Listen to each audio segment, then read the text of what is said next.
Sur les best practices aussi, ce que j'ai pas dit tout à l'heure, c'était sur l'aspect client. Je pense qu'il faut mettre le client au centre du process, donc qu'il soit externe, interne.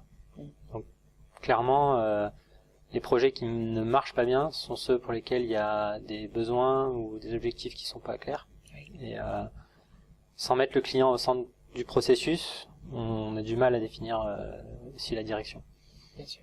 Donc ça fait partie des best practices, c'est-à-dire bien identifier qui sont les clients qu'on doit satisfaire via ces projets. Est-ce que on est parfois dans l'industrie pressé par rapport au délai, par rapport au délai de sortie des nouveaux produits, et souvent cette phase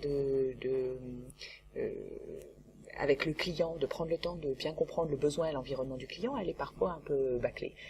Est-ce que vous arrivez à prendre suffisamment de temps au démarrage, à la planification des projets, pour justement cadrer l'environnement, cadrer le besoin du client, et prendre suffisamment de temps pour faire votre plan projet? C'est là où le processus il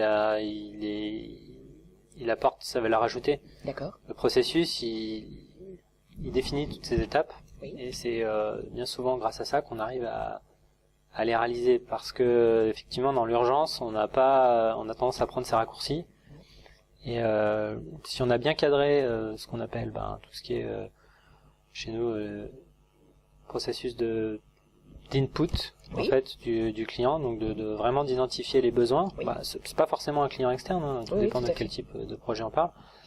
Si on impose quelque part dans une première phase de définition d'avoir ces besoins clairement spécifiés, priorisés, on arrive forcément à mieux cerner l'objectif.